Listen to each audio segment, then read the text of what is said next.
Thailand's election-winning Move Forward party has submitted a bill to Parliament that would remove the powers of the Senate in deciding the Prime Minister. Now, the move is frontrunner Pita Limjaroenrat's latest strategy in his fight for the premiership after suffering a defeat in a parliamentary vote just yesterday. Mr. Pita received 324 out of the 375 votes needed to clinch the premiership. The Move Forward leader failed to win over Conservatives, with some of them clearly opposing the party's policy to amend the lèse-majesté law. Only 13 out of 249 senators backed Mr. Pita, while the rest, they voted against or abstained from voting. Move Forward had indicated that some senators were acting under duress. The party says that the proposed changes to the constitution will ensure that the highest power remains with the people. A new round of voting is set for next Wednesday. Pheu Thai party leader Chonlanan Srikaew has reiterated that the party will stick with the Move Forward-led coalition and will not switch sides. Mr. Pita vowed not to abandon his party's anti-establishment agenda and promised to fight on to become the kingdom's next leader. For more, May Wong joins us. She's live in Bangkok. May, how likely would the proposed constitutional changes, if they were to be adopted, if they were successful, how far would they move the needle in favour of Pita Limjaroenrat's bid for the premiership? That's exactly what the protesters are gathered here in downtown Bangkok to discuss. And honestly, very unlikely it will bring about a miraculous change for the prospects of Pita Limjaroenrat becoming the next Prime Minister for several reasons. One is the fact that for a bill to be passed as law in Parliament, it'll have to go through 3 readings. And at the very first reading, for example, it will have to obtain more than half of the bicameral parliament support, meaning they need to achieve at least 375 MPs out of 749 of them in order to push through.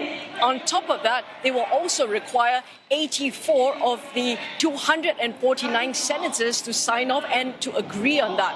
And just imagine, if this bill is to try and strip the powers of the senators, how likely will the senators vote for that?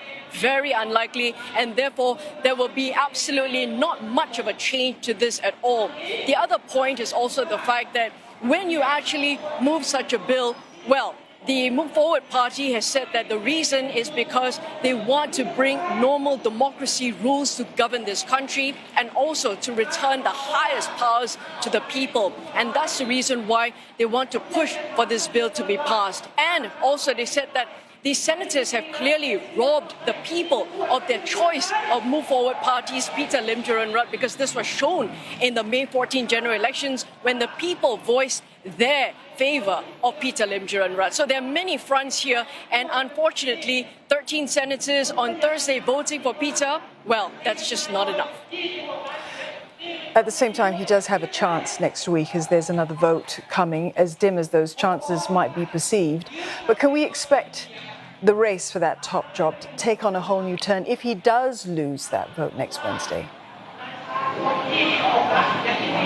And that's the reason why the protesters here once again coming out in force to try and convince the senators to change their minds, to try and tell the senators that the citizens have already decided through the May 14 votes that they want the new premier to be Pita Limjaroenrat, and that the senators will actually be foiling the citizens' wishes if they were to continue to vote against. Now, whether or not Pita Limjaroenrat will be the only Prime Minister nominee come July 19th, that is one question that nobody can really answer right now, because there is a lot of backroom dealings between Move Forward Party as well as its other 7-member coalition parties. On top of that, there's also been rumours swirling around to say that because of the poor showing by Pita Limjaroenrat in terms of the senators as well as the MPs not voting for him, well, there could possibly be another nominee, and that could possibly come from another camp, which is that of Deputy Prime Minister Prawit Wongsuwan, a former military man from the pro-military camp.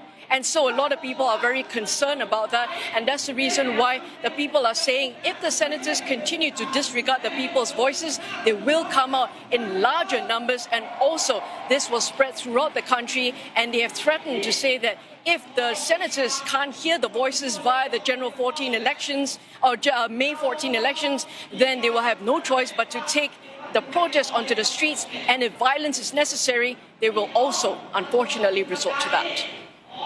May, thank you for that. May Wong there reporting live for us from Bangkok.